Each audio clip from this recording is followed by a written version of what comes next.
സാറേ, ഈ ഗാസയിലെ വെടിനിർത്തൽ കരാറിന് US ഒരു പുതിയ പദ്ധതി തയ്യാറാക്കുന്നുണ്ട്. അപ്പം ഇത്രയും ദിവസം അവർ മധ്യസ്ഥതയ്ക്ക് ശ്രമിച്ചിട്ടും വെടിനിർത്തൽ ഉണ്ടായില്ല, അത് പരാജയപ്പെട്ടു. ഖത്തറും ഈജിപ്തും US ചേർന്ന് നേരത്തെ നടത്തിയ മധ്യസ്ഥ ശ്രമങ്ങളാണ് പരാജയപ്പെട്ടു പോയത്. അപ്പോൾ പുതിയ വ്യവസ്ഥകളോടെയാണ് കരാർ ഒരുങ്ങുന്നത്. രണ്ട് കാര്യങ്ങളിൽ തർക്കമുണ്ട്. അത് നമുക്ക് തെക്കൻ ഗാസ ഈജിപ്റ്റ് അതിർത്തിയിലെ ഫിലഡൽഫിയ ഇടനാഴിയിൽ സൈന്യം തുടരുമെന്ന ഇസ്രായേൽ നിലപാടിലും ബന്ദികളെ മോചിപ്പിക്കുന്നതിനുപരമായി ഇസ്രായേൽ ജയിലിൽ നിന്ന് വിട്ടയക്കേണ്ട പാലസ്തീൻ തടവുകാരുടെ എണ്ണം സംബന്ധിച്ചുമാണ് തർക്കം.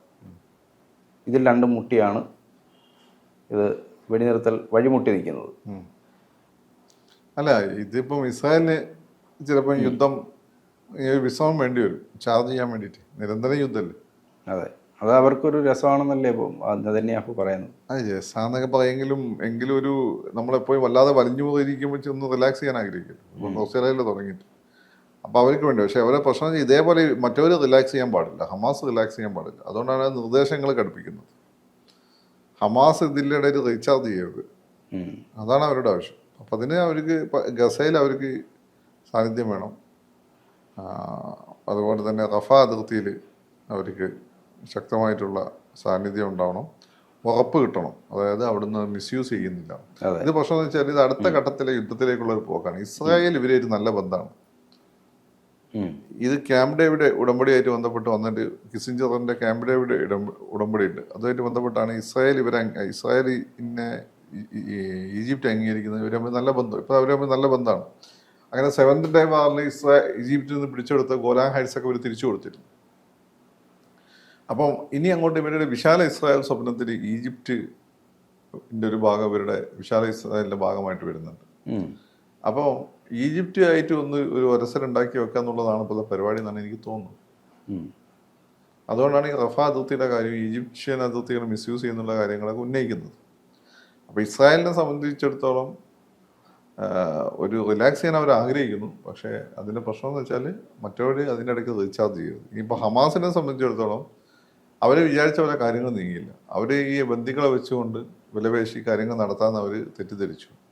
പക്ഷെ അത് ഇസ്രായേലിന് ഒരു ബന്ദിക്കൊക്കെ വേണ്ടി ഇസ്രായേൽ ചിലപ്പോൾ കോംപ്രമൈസ് ചെയ്യും. പക്ഷെ ഇത്രയും ബന്ദികളെ വെച്ച് ഇത്രയും ആളുകൾ വിടാന്ന് വെച്ചാൽ ഇസ്രായേൽ ചെയ്യില്ല. അപ്പോൾ അവരെ സംബന്ധിച്ചിടത്തോളം അവരെ ക്രെഡിബിലിറ്റി നഷ്ടപ്പെടും. ഈ യുദ്ധത്തിൽ കാര്യമായിട്ടൊന്നും കിട്ടാതെ ഈ സീസ്ഫയറിൽ പോലും കാര്യമായിട്ടൊന്നും സാധിച്ചെടുക്കാതെ പോയി കഴിഞ്ഞാൽ പിന്നെ അവരങ്ങോട്ട് പോകേണ്ടി വരില്ല. അങ്ങനെ ഒരുപാട് ആളുകൾ കൊല ചെയ്യപ്പെടും, നാട്ടുകാർ ചെരുപ്പെടുത്തടിക്കും.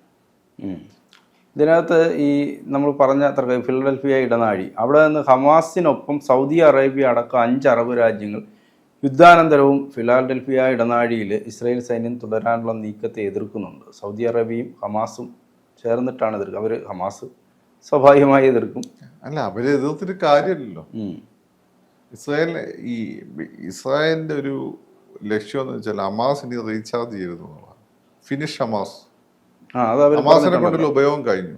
അതുകൊണ്ട് ഹമാസിന് അവർക്ക് ആവശ്യമുള്ളതുകൊണ്ട് അവർ നേരത്തെ കോയിനെ പോലെ നിലനിർത്തിക്കൊണ്ടിരുന്നത്. ഇനിയിപ്പോൾ അതിന്റെ ആവശ്യമില്ല. ഫിനിഷ് ഹമാസ് എന്നുള്ളതാണ്. അതുകൊണ്ടാണ് അവർ ഇത്രയും ശക്തമായിട്ടുള്ള നിയന്ത്രണങ്ങളും ആവശ്യങ്ങളും അവർ മുന്നോട്ട് വന്നിരിക്കുന്നത്. അതിന് അവർ പിന്നോട്ട് പോകാൻ തയ്യാറാവുന്നില്ല. പിന്നെ പക്ഷേ അതിൻ്റെ ഇടയ്ക്ക് യുദ്ധത്തിന് ഒന്ന് റിലാക്സ് ചെയ്യണമെന്ന് പലരും ആഗ്രഹിക്കും. അപ്പോൾ നിരന്തരമായ യുദ്ധമാകുമ്പോൾ അതുകൊണ്ടായിരിക്കാം ഈ ഒരു കോംപ്രമൈസിലേക്ക് തൽക്കാലം വേണമെങ്കിൽ പോകാം.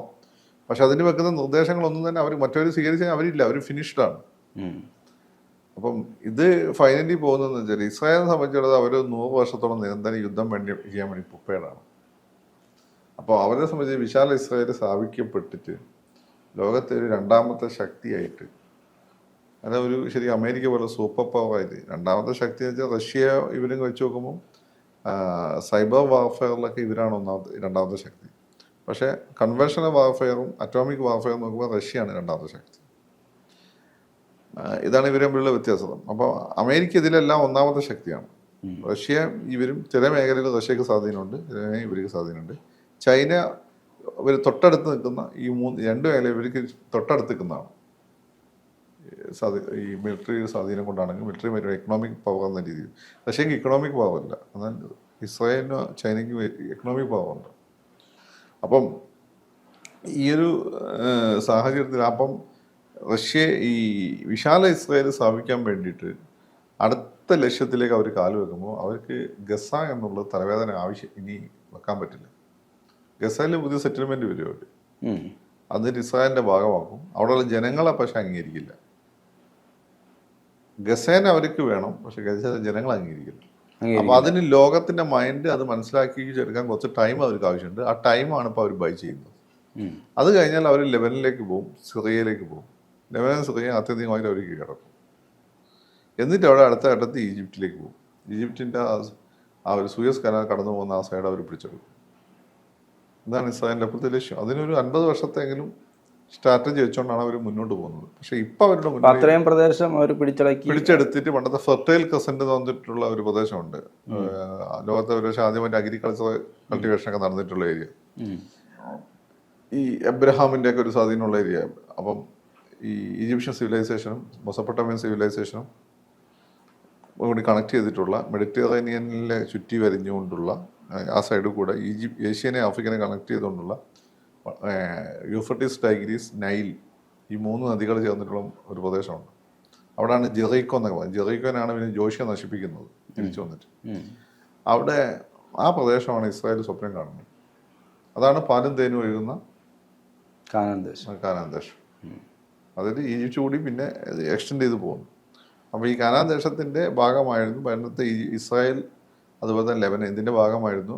ഇസ്രായേൽ ആൻഡ് ജുഡായ ഈ രാജ്യങ്ങളുടെ ഭാഗമായിരുന്നു ലെബനനും സിറിയയൊക്കെ തന്നെ. അപ്പോൾ അത്രയും പ്രദേശം അവരെ കയ്യിലുണ്ടായിരുന്നു. ഇപ്പോൾ അവർ ആഗ്രഹിക്കുന്നത് അത്രയും പ്രദേശങ്ങൾ തിരിച്ചു പിടിക്കാന്നുള്ളതാണ്. പിന്നെ സൂയസ് കനാൽ സൈഡും കൂടി പിടിക്കണം. അതായത് ഇമ്പീരിയലിസ്റ്റ് അജണ്ടയുടെ ഭാഗമാണ്, അമേരിക്കൻ അജണ്ടയുടെ ഭാഗമാണ്. അപ്പോൾ അതിനുള്ള മണ്ണൊരുക്കാണ്. അപ്പം ഇതിൻ്റെ പ്രോബ്ലം കിടക്കുന്നത് എന്താണെന്ന് വെച്ചാൽ UN അംഗീകരിച്ചു കൊടുത്തൊരു പ്രദേശമുണ്ട്. ഈ പ്രദേശമാണ് നമ്മൾ ഇസ്രായേലായിട്ട് അംഗീകരിക്കുന്നത്. പിന്നെ ഇസ്രായേൽ പലസ്തീൻ എന്ന അർത്ഥത്തിൽ UN കൊടുത്തൊരു പ്രദേശമുണ്ട്. അതും കൂടി വേണമെങ്കിൽ ഇസ്രായേലിൻ്റെ ഭാഗമായി നമുക്കൊക്കെ അംഗീകരിക്കാം. കാരണം എന്ന് വെച്ചാൽ അത് അന്ന് വെച്ച ഓരോ നിർദ്ദേശവും അതാത് സമയത്ത് അറബികൾ തള്ളിക്കളഞ്ഞതാണ്. എന്നിട്ട് ഇപ്പോൾ അന്നത്തെ നിർദ്ദേശം വേണമെന്ന് പറഞ്ഞാൽ അത് ഒരു ലോജിക്കിൻ്റെതായ ഒരു പ്രോബ്ലം ഉണ്ട്. പിന്നെ ലോകത്ത് രാജ്യമില്ലാത്ത ജൂതന്മാർക്ക് രാജ്യം വേണ്ടിയില്ല. ഇത്രയും കാര്യങ്ങളൊക്കെ നമുക്ക് അംഗീകരിക്കാം. പക്ഷേ അന്നുണ്ടായ അതേ വിസ്തൃതി കുറച്ചും കൂടി കൂട്ടിയ രാജ്യം വേണമെന്നൊക്കെ പറഞ്ഞാൽ ഇമ്പീരിയലിസ്റ്റ് താല്പര്യമാണ്. അത് ലോകത്തെ നശിപ്പിക്കുകയും ചെയ്യും. കാരണം നമ്മൾ പലപ്പോഴും പറഞ്ഞിട്ടുണ്ട്, മറ്റൊരു വഴിയും ഇല്ലാതാകുമ്പം ആളുകൾ ആത്മഹത്യ ചെയ്യാൻ തയ്യാറാവും. ഈ ആത്മഹത്യകളിൽ നിന്നാണ് ചാവേറുകൾ ഉണ്ടാകുന്നത്. ഇപ്പോൾ ഉണ്ടാകുന്ന പല ചാവേറുകളും തെറ്റിദ്ധാരണയുടെ പുറത്തുണ്ടാകുന്ന ചാവേറുകളാണ്. പക്ഷേ ലോകത്ത് സ്വന്തം രാജ്യത്ത് ജീവിക്കാൻ പറ്റാതെ പുറത്തു പോകേണ്ട ഒരു സാഹചര്യം വരുന്ന സമയത്ത് ഈ ലെബനൻ രാജ്യമാണ്, സിറിയ രാജ്യമാണ്, ഈജിപ്റ്റ് രാജ്യമാണ്. എന്നിട്ട് ഈ പുതുതായിട്ട് വരുന്ന രാജ്യത്ത് പൗരത്വം പോലും കിട്ടാത്ത സാഹചര്യത്തിൽ ശത്രുതിനൊക്കുമ്പോൾ ജീവിച്ചിരിക്കുന്ന സാഹചര്യത്തിൽ ആളുകൾ എന്ത് ചെയ്യും? അവർ എക്സ്ട്രീമായി ചിന്തിക്കും. അവിടെ ചാവേറുകൾ ഉണ്ടാവും. ആ ചാവേറുകൾ ഉപയോഗിക്കുന്നത് ന്യൂക്ലിയർ വെപ്പൺസ് ആയിരിക്കും. It will be provided by Pakistan and North Korea. അങ്ങേയറ്റം ഈ പറഞ്ഞ വിശാല ഇസ്രായേൽ സ്ഥാപിക്കാൻ അത്ര എളുപ്പമുള്ള കാര്യമൊന്നുമല്ല. അത് ലോകത്തെ നമ്മൾ ഇതുവരെ കാണാത്ത കുരുതികളിലേക്ക് നയിക്കും. ഇപ്പം 4 ഭാഗത്തും ഇസ്ലാമിനെ ആക്രമിച്ചുകൊണ്ടിരിക്കുകയാണല്ലോ. ഒരു ഭാഗത്ത് മുസ്ലിം മതവിശ്വാസികളെ കയ്യിൽ നിന്ന് ഒരുപാട് തെറ്റുകൾ വന്നിട്ടുണ്ട്. അത് ദുആ കമ്മിറ്റിക്കാർ തൊട്ടിട്ട് താലിബാൻ വരെയുള്ള ആളുകളെ കയ്യിൽ നിന്ന് ഒരുപാട് തെറ്റുകൾ വന്നിട്ടുണ്ട്. അത് ശരിയാണ്.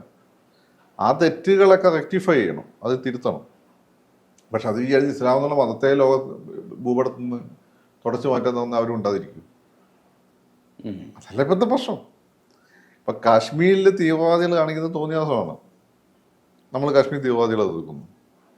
ഹമാസ് കാണിക്കുന്നത് തോന്നിയാസാണ്, നമ്മൾ എതിർക്കുന്നു. പക്ഷേ ഇതേ രീതി നമ്മൾ PLN എതിർക്കുന്നുണ്ട്? ഇല്ലല്ലോ. PLO സമാധാനത്തിൻ്റെ വഴിയിൽ അവിടെ പ്രശ്നങ്ങൾ പരിഹരിക്കാനാണ് ഇപ്പോൾ ശ്രമിച്ചത്. അതുകൊണ്ട് നമ്മൾ PLO സപ്പോർട്ട് ചെയ്യുന്നു. പക്ഷെ ഈ തീവ്ര ഇവാഞ്ചലിസ്റ്റുകളും തീവ്ര സയനിസ്റ്റുകളും പറഞ്ഞ് ഇസ്ലാമിക ലോകത്ത് ഉണ്ടാകാൻ പാടില്ല എന്നുള്ള അജണ്ടേൻ്റെ പുറത്താണ് പോകുന്നത്.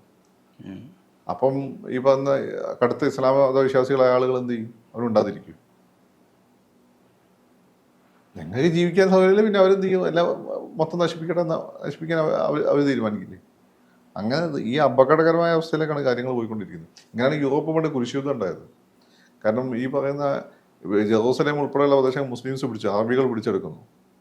അറബികൾ പിടിച്ചെടുത്ത സമയത്ത് ക്രിസ്ത്യാനികൾക്ക് അവരുടെ ഈ പുണ്യസ്ഥലങ്ങൾ സന്ദർശിക്കാൻ പറ്റാതെ അവർ വിവിധ രീതിയിൽ ഹരാസ് ചെയ്യപ്പെടുന്ന സംഭവങ്ങളൊക്കെ ഉണ്ടാവുന്നു. എല്ലാ ഘട്ടങ്ങളിലും ചില സന്ദർഭങ്ങൾ ഉണ്ടാവുന്നു.